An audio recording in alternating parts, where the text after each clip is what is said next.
horrors you hear as a 911 operator by Vice. What's good? How your day going? How's your morning, your evening, your night? Whenever you're watching this video, I ain't gonna talk too much. About to jump right into this mug. You know what's wild though? After doing tech support, the route I was gonna take was being a 911 operator. However, I have spoken to, still speak to people who do it, done it. From what I hear, yeah, it's not common to get like heavy calls. Also could depend on where you get those heavy calls back to back, but you will get them. And when you do get them, I hear that the shit can weigh in on you. Either way it go though, that's just from what I heard. I don't know the field like you know it if you work it. Let's go ahead and hear from someone who actually inside this mug. Hey, you wanna check out the original video?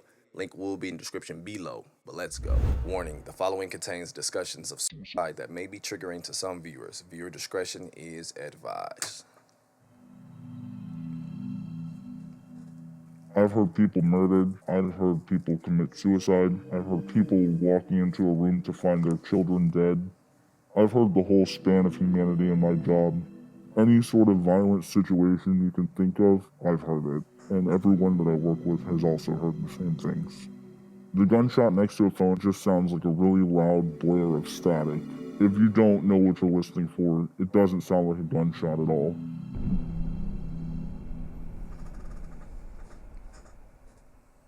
I've been working as a 911 operator for approximately 3 years. I became an operator to help people when they need it and get them through some of the worst times of their life. I imagined it would be having to deal with some basic matters that people have an emergency with, but it didn't always end up being like that. You could have a 12-hour shift, you could have an 8-hour shift, a 24-hour shift, and in that amount of time, you could take upwards of 200 to 300 phone calls, still be expected to handle everyone the same. 911 dispatchers are shown on TV as having 20 screens in front of them, being able to track your location no matter what, being able to get people to you immediately. That isn't what a government budget allows us to have. In reality, we don't have a ton of the latest and greatest technology. When you call 911, we rely on your triangulation of where you're at, pinging off of 3 different cell phone towers. We've had instances where we only get a phase 1 location, which is just the 1 cell phone tower. That's usually not going to be able to assist us in finding you. It's honestly a luck of the draw to find you within a block or within 2 miles.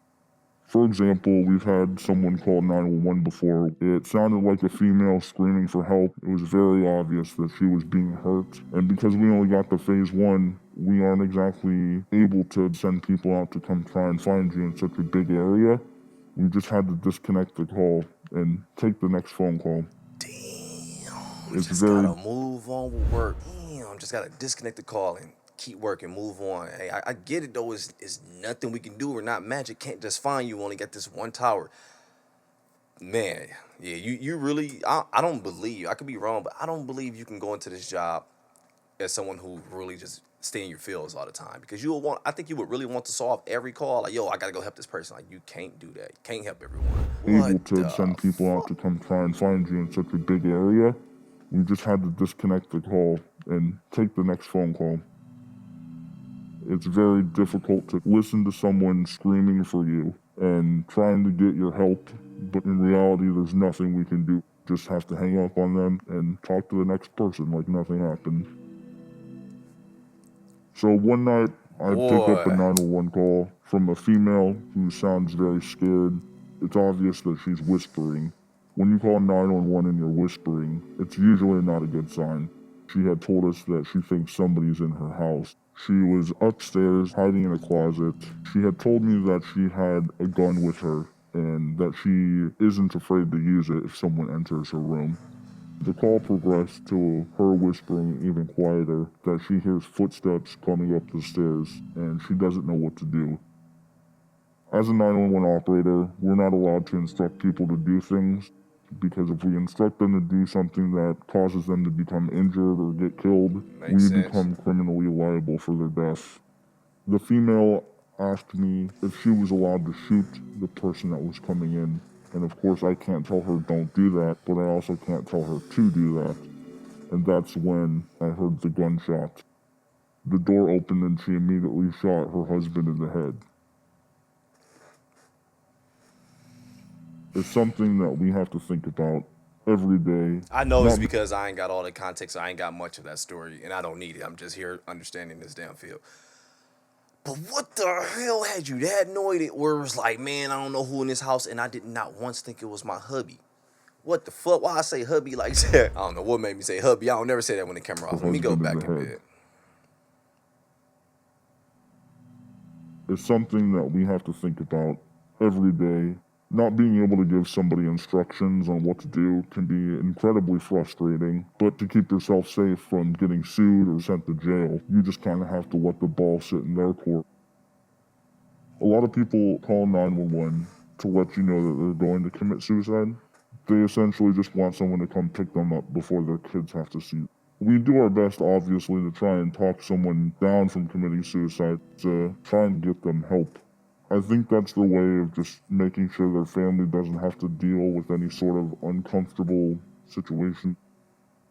In my state, we're not considered first responders. We're categorized as clerical staff. We're essentially people who work at a front desk, according to the government. The only difference is Basically, I mean, the way he explaining it, yeah, definitely what it is. And don't get me wrong, yeah, I do understand. Like, yo, you do got to be careful telling people stuff. So at that point, don't do it because you could lead them wrong. Like, what the hell, dog? Because I ain't gonna lie to you. Going back to the call with the woman who shot her husband, putting myself in his shoes, I was thinking, yo, man, I want to tell her to pop this nigga so bad if this door opens. As soon as it opened, and I'm glad she said she's not scared to shoot. But what do you know? we're categorized as clerical staff. We're essentially people who work at a front desk, according to the government. The only difference is we listen to people die. And honestly, it feels like a spit in the face. We're not offered as many programs or outlets to help us. It's very Damn, common for for real? someone to develop PTSD. We have to deal with people yelling at us all day and traumatic events on the phone, which causes people to quit left and right. Not having adequate staffing is kind of a domino effect. Not only does it affect the people who call 911, but it also affects the people who answer 911. So while your phone call is waiting, we're being burnt out, we're getting worked tirelessly, we're picking up the work of extra people for no extra benefit. It gets very alarming when you see the number of people waiting become bigger than how many people are able to take a call. And it's just a queue of calls, so you don't know if it's somebody arguing or if someone's currently getting killed. In this profession, seconds are the difference between life and death. One of the biggest problems we have is people abusing the system. You obviously have the people that lie and say their ex-boyfriend has a gun or drugs under his mattress. People calling in bomb threats in large Damn. public places. People saying that they have someone being held hostage in a house. We're gonna respond like it's actually happening. Yep. One of my biggest fears of having to hang up on a prank call is the 1% chance that that was not a prank call. I definitely think this job isn't for everybody. I don't even think this job is suitable for someone who thinks they have thick skin. It takes a certain type of person to be able to listen to someone. He said, not even someone who think they have thick skin. 'Cause I thought he was gonna say someone who does not have thick skin. Like, no, if you think you got it, no, don't bring your ass here unless you can say I have it. Like, what the fuck? Oh, this shit is short. Thinks they have thick skin. It takes a certain type of person to be able to listen to someone die on the phone and go home at the end of the day like nothing happened. Damn. It's like, yeah, I'm off.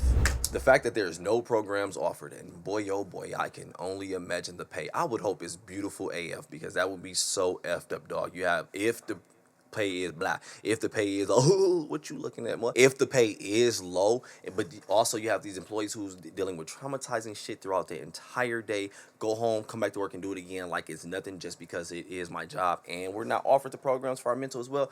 Yo, that is so effed up, and of course people are not going to say because it wouldn't be worth it. Like, what am I winning? The finance is not there. Mentally getting destroyed. Yeah, so I might as well dip out. And also why that would be effed up as well, because this is just how I would think, dog. I don't know. But let's say if you had these employees who were staying because, like, all right, we're being taken care of as much as they could possibly do. it'll leave that opportunity open where it's like, all right, so now I can build this bridge with these officers because I'm quite sure everything is local, right? It's like, yo, okay, yeah, I'm kind of familiar with this, or oh, I'm getting familiar with this guy or this girl, this officer, whatever. Oh, I have one personally I can reach out to because this is my dog now. And this one got my back, and I know he got your back. He gonna do what he got to do, or she gonna do what she got to do. I would think it doesn't play out that way as well, but no, if we got these new people coming in, of course they don't care, and they probably being trained, ain't no tell, or like you said, burnt out. Yeah, just oh yeah, who I got, I don't give a fuck, man. We about to send out woo woo. Yo, come on, man. I never understood how you can have important jobs like this, 911 dispatcher, freaking teachers, firefighters, police officers. Like, you have like these high level professionals. Well, at least I feel like, yeah, they are, dog. These are people legit that are saving the freaking future or prepping the freaking future, man. But yet they don't make shit. I'm like, yo, that is so effed up. Like every day you wake up, it's like my life is on the line. My life is on the line. My life is on the line. But I ain't making no real pay for it. Luckily, I actually like you people because I'm trying to save you. That's basically what it bubbles down to. Now I'm not gonna sit here and have a whole debate of they should be paid more than the NFL, NBA. Look, I ain't gonna take it that far because I get it. When it comes to just humans, that's their entertainment. They're paying. Humans are legit paying for this entertainment. That's why the pot is so damn large, dog. But it's not like these professions, and I'm quite sure it's more. That's just what I think of off the top. There's no reason for them to be like, man, nigga, do I even want to go to work tomorrow? I ain't getting no pay. But what do little old me know? I'm just sitting here living on planet Earth just like you doing.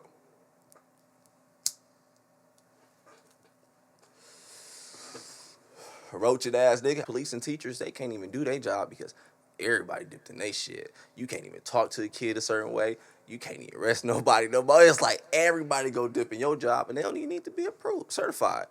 Ain't that crazy? And they make less than you for doing it and they still do it. Hey, I'm about to go ahead and get up out of here, though. Hey, enjoy your day, your morning, your evening, your night. Whenever you watch this video, put them out.